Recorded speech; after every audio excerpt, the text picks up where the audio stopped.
Si edhe herë të tjera kam shprehur, po sa vjen e shtohet, sa herë që unë vjen në këtë kishë, në kishën që njofta Perëndin, tek ju vëllezër dhe motra që pothuajse ju njoft të gjithë, kam kaluar nga kjo kishë dhe falenderoj Zotin sepse bekoj jo vetëm mua, besoj ka bekuar edhe çdo zemër tuaj dhe shohim mrekullinë e Zotit në çdo hap që bëjmë dhe çdo ditë që kalon, shikojmë që vërtet është vendimi më i bukur i jetës tonë, vendimi i duhur, dhe është dhe vendimi që do të na çojë një ditë në mbretërinë e qiellit. Dhe ajo mbretëri është e vërtet, e kemi thënë dhe besojmë thot fjala e Zotit, dhe ai na ka përgatitur secilit nga ne shtëpi dhe do na dhënësoj, ndërkohë që ne duhet të rrimë në fjalën e tij edhe duhet të besojmë vërtet që Zoti do punojë në zemrat tona, Zoti do na ndihmojë dhe do na bëjë të denj atë ditë në mos me hirin e tij në ditën e rrëmbimit, ashtu siç na ka premtuar, por ndoshta edhe me një thirrje personale secilit. Atë planin di vetëm Zoti. E falenderojmë Zotin nga thellësia e zemrës. Jam shumë i gëzuar që ndodhem sërish në këtë kishë dhe shoh shumë shpirtra, shoh gati të mbushur kishën. Kemi zili sepse vinja ai kishë pak e vogël në Hag, në Hollandë, dhe patjetër keni të falat e vëllezërve dhe të motrave që janë atje, më thanë në veçantit ju e shpreh, keni dashurinë e tyre dhe inkurajimin e tyre patjetër se si qëndrojnë ata në Krisht, besoj qëndrojnë të gjithë dhe ne dhe të luteni edhe për neve. Është një vepër që e ka nisur Zoti me hirin e tij dhe shohim që po bën progres, vijnë shpirtra dhe vërtet po shohim dorën e Perëndis në jetën tonë, jo vetëm, por edhe në shpirtrat e rinj që vijnë në kishë dhe veprën e tij që po e ndërton në mënyrë të mrekullueshme. E bën në një mënyrë që ndoshta nganjëherë nuk e kuptojmë dot, por qëllimi është që Zoti e ka të perfekt dhe të përkryer atë që bën dhe në fund fare do lëvdohet vetë se emri i tij. Aleluja, falenderojmë Zotin edhe një herë dhe doja me hirin e Zotit të kaloja tek Psalmi 103 dhe doja me hirin e Zotit lexoja disa vargje, jo të gjithë psalmin, se nuk dua të marr shumë kohë. Fillojmë nga vargu 15 deri në fund, me hirin e Zotit deri tek vargu 22. Psalmi 15, nuk e di në Biblat e vjetra, është në faqen 589. Biblat e vjetra nuk e di, besoj 103 e gjej. Ditët e njeriut janë si bari, ai lulëzon si lulja e fushës. Në qoftë se era i kalon sipër, ai nuk është më, dhe vendi i tij nuk njihet më. Por mirësia e Zotit vazhdon nga përjetësia në përjetësi, për ata që kanë frikë prej tij dhe drejtësia e tij për bijtë e bijve, për ata që respektojnë beslidhjen e tij dhe mbajnë në mendje urdhërimet e tij për t'i zbatuar. Zoti e ka vendosur fronin e tij në qiejt dhe mbretërimi i tij sundon mbi gjithçka. Bekoni Zotin, ju angjëjt të tij, të pushtetshëm dhe të fortë, që bëni atë që thot ai, duke ju bindur zërit të fjalës së tij. Bekoni Zotin, ju tërë ushtrit e tij, ju tërë ministrat e tij, që zbatoni vullnetin e tij. Bekoni Zotin, ju të gjitha veprat e tij, në të tëra vendet e sundimit të tij. Shpirti im beko Zotin. Amin. Fjalën e Zotit. Çdo psalm shkruar me frymën e shenjtë, çdo psalm ka kuptimin e vet, çdo fjalë e dal nga goja e Perëndis është për ndërtim, është dhe jo vetëm për shpëtim, për ndërtim, por është shohim çdo fjalë e tij ka të bëjë drejt për drejt me njeriu dhe në jetë dhe në çdo hap që ne hedhim, atë duhet ta jetojmë dhe e marrim dhe është e vërtetë dhe kur e shikojmë që ajo vërtet funksionon në jetën tonë dhe ecëm sipas kësaj fjale, atëherë hiri Perëndis edhe paqja e Zotit është me ne. Sa më shumë të lexosh tek fjala e Zotit, do të kuptojmë vërtet se kush është Zoti, afrohemi më tepër atij. Kuptojmë atë dashuri të madhe që ai ka për ne. Njeriu lind dhe derisa ne të bëhemi pak si koshient, themi që nuk e dim, as nuk kemi bërë ndonjëherë pyetje si erdhëm në këtë botë apo si jemi lindur. Dhe ndoshta atëherë fillojmë ato kërkimet e para si njerëz, edhe mendojmë se gjithçka si në këtë gjendje që e gjetëm, në këtë gjendje do ta lëmë. Asgjë s'ka për ndryshuar, çdo gjë që mendojmë edhe themi është e përjetshme, do jetë pafund edhe asgjë s'ka për të ndodhur. Dhe gradualisht çdo njeri nga ne në jetën e tij personale apo dhe në një arsye të ndryshme, qoftë nga ndonjë ngjarje apo ndoshta nga ndonjë histori, fillojmë të kuptojmë disi që gjërat nuk janë ashtu siç ne mendojmë. E kuptojmë vërtet që njeriu sado që ndërron, bën plane, shikon gjëra të ndryshme dhe kërkon të implementojë në jetën e tij disa gjëra për të cilat ai mendon se janë të drejta, është normale të mendoj sepse çdo njeri ka arsye dhe kjo është e dhënë nga Zoti, por qëllimi është se njeriu duhet të kuptojë të vërtetën. Është gjë e bukur të jetosh, patjetër, por të jetosh jo në boshllëk, të jetosh me Krishtin. Dhe këtë gjë askush se dinte në fillim, as unë nuk e dija. Dhe thonim se kështu është gjithçka jeta, dhe mendonim se gjithçka do të jetë pa mbarim, dhe mendonim sikur ato që do bënim ne ishin më të mirat, gjërat më të bukura, më të denja, më të përkryerat. Lavdi emrit të Zotit. Por ja që duke kaluar vitet, njeriu arrin edhe duhet kuptoj disa gjëra sepse ka një qëllim për të cilin ai ka ardhur në këtë jetë. Dhe vërtet kuptojmë që gjithçka që ne mendojmë se është në një mënyrë anjëtire me analizën tonë njerëzore shumë të ulët, kuptojmë që asgjë nga këto nuk është e vërtetë, që është një qëllim më madhor që fshihet pas kësaj, dhe është diçka që duam apo s'duam ne ta kuptonim në fillim, na tërhiqte drejt asaj që vërtet ishin përgatitur për të bërë. Por çfarë është ajo më e thjeshtë ta shpjegoj, se sa ajo gjë që ne vërtet mendonim po sikur, po jo mbase s'është, ose asaj që i druheshim, ndoshta disa nga ne quajnë edhe tabu, idenë e një Zoti që është i gjallë, që flet, apo një Zoti që vepron te jeta e njeriu. Por thjesht e kishim në një moment frike, tundimi, apo një situatë që ishte shumë e ndërlikuar që nuk dinim dhe ishim tejet konfuz që ta kuptonim dhe thonim Zot. Dhe kjo ishte thjesht një term abstrakt që përdornim. Dhe të gjithë këtë e kemi kaluar në jetën tonë, sepse sido që ti jetë, po t'jesh i fortë, po të besosh në veten tënde, thonim neve, po të vësh qëllime, ide përpara do i realizosh, ti bëjnë të gjitha, lavdi emrit të Shenjtë, asgjë nuk bën. Të paktën unë asgjë s'bëra. Unë nisa me idetë e mia, si gjithë ju të tjerët besoj që gjithë kjo shoqëri në atë vend që Zoti na lindi, larg qëllimit që Zoti na kishte krijuar. Donte t'i afroheshim atij ta njihnim, krijuesin. Dhe ku do shkonim dhe çfarë na pret më tej. Dhe sa më tepër kërkonim jetën tonë të ndërtonim planet më dhaja dhe qëllime më të mëtejshme për jetën tonë, aq më probleme shtoheshin dhe aq më konfuze bëj situata, më errët dhe më e pakuptueshme. Dhe vjen ai moment kur ti besoj në jetën tonë, të gjithë e kemi provuar, vjen ai moment kur ti thyhesh në aspektin metaforik, kur ti thua që okay, çfarë dija, çfarë mësova, çfarë dëgjova, është e kotë. Njeriu është si fije bari, që në mëngjes është i freskët, kanë fuqi, do heci, do bëj këtë, do bëj atë, dhe mbasditë shikon tejet i lodhur, i raskapitur, nuk ka as dëshirën më të vogël të mendoj, jo më të veproj, dhe i shikon të gjitha gjërat e zeza. Deri këtu, besoj që e lejon Zoti këtë gjë, që ne të fim të thrasim pak vetes tonë, të themi që ç'po bëhet, çfarë jemi në fund. Nëse ne mendojmë se jemi dikushi, sa jemi ai dikushi?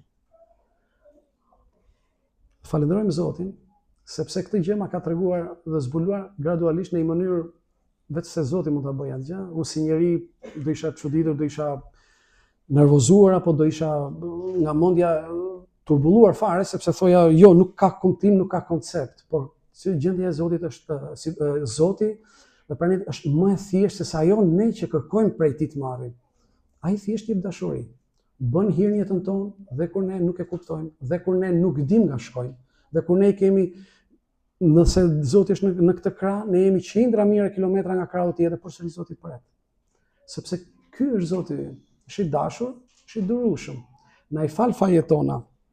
Ne falenderojmë Zotin vërtet, sepse besoj se gjithë secili ka ardhur në jetën e tij në një mënyrë shumë të mrekullueshme, por mbi të gjitha në momentin që ne e kërkuam.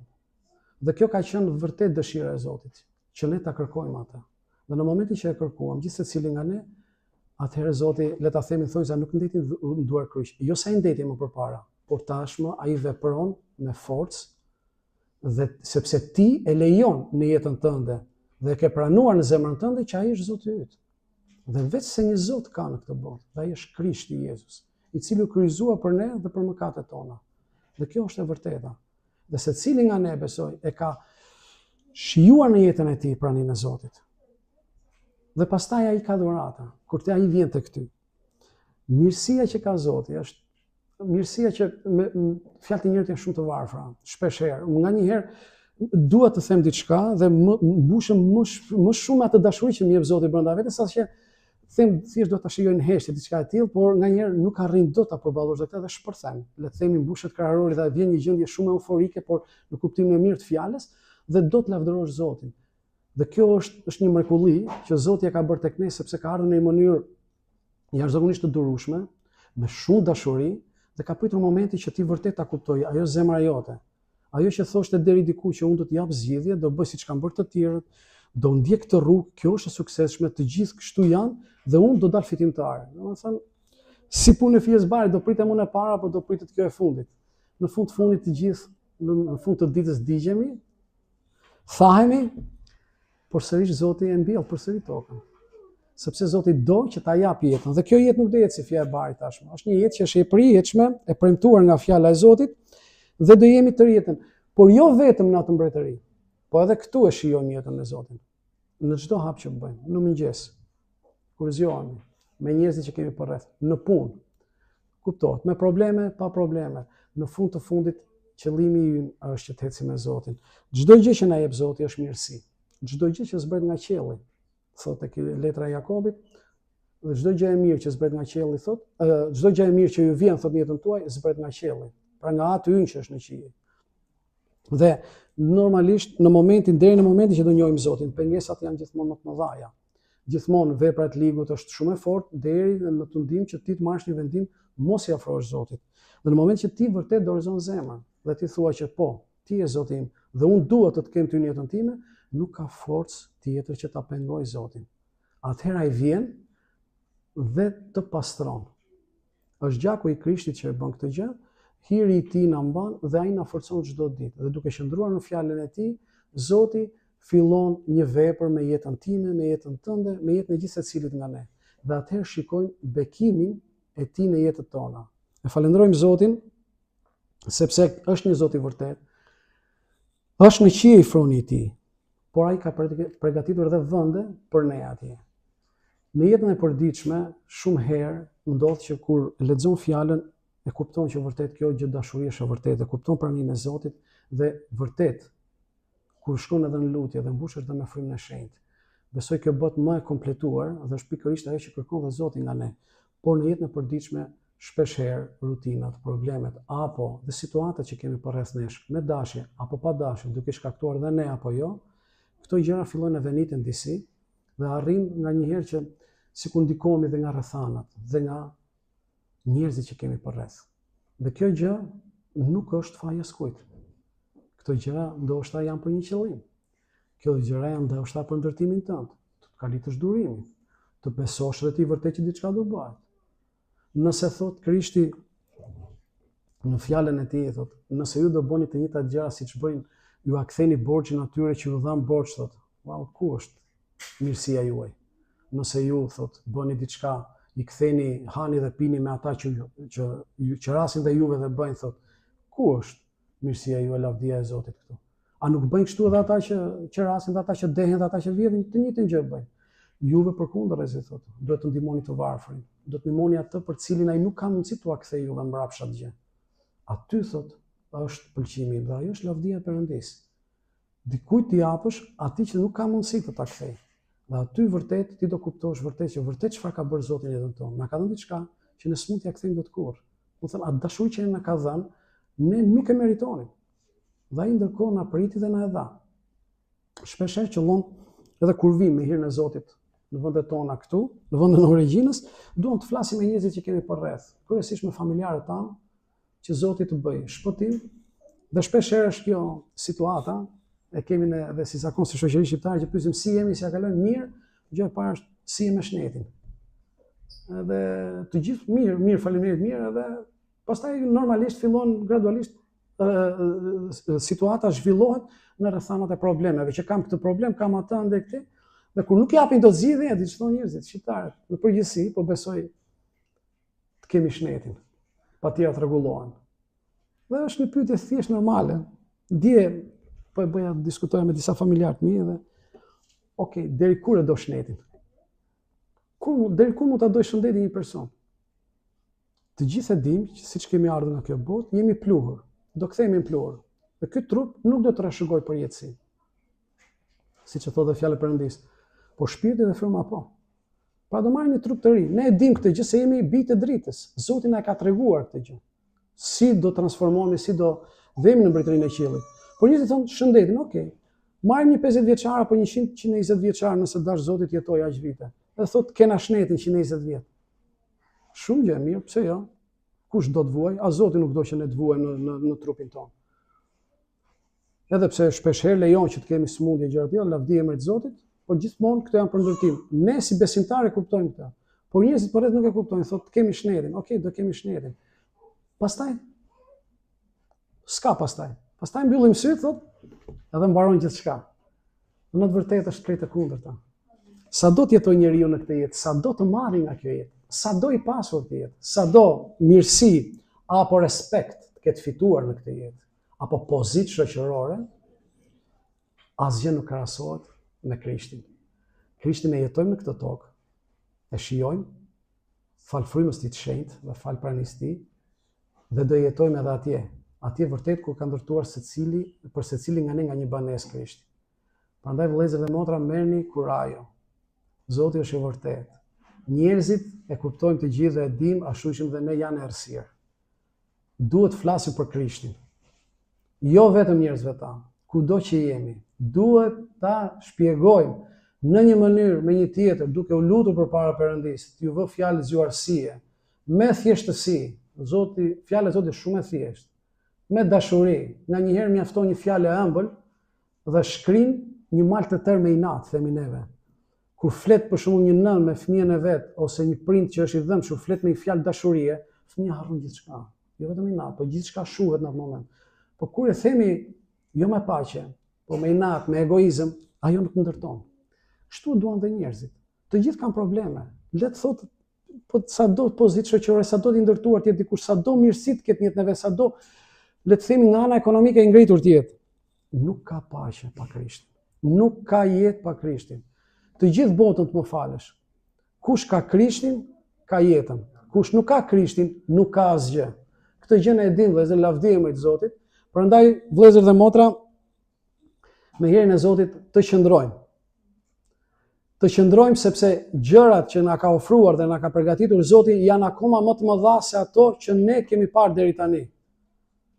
Gjithmonë të qëndrojmë në fjalën e Tij, sepse çdo fjalë e Tij është bërë për ne, është bërë për njeriu, nuk është bërë për asgjë tjetër, është bërë për njeriu. E krijoi sepse na deshi. Na krijoi që të jetojmë me të. Lavdërojmë Perëndin edhe një herë. Zoti t'ju bekoj të gjithëve, ishte vërtet kënaqësi që ju pash sërish. Kam vërtet mall, dash Zoti të krijoj sërish situatë më të afërme që të vi sërish, na jepet mundësia. T'ju shoh sërish, Zoti t'ju bekoj, të luteni edhe për kishën tonë atje. Amin. Zoti ju bekoj.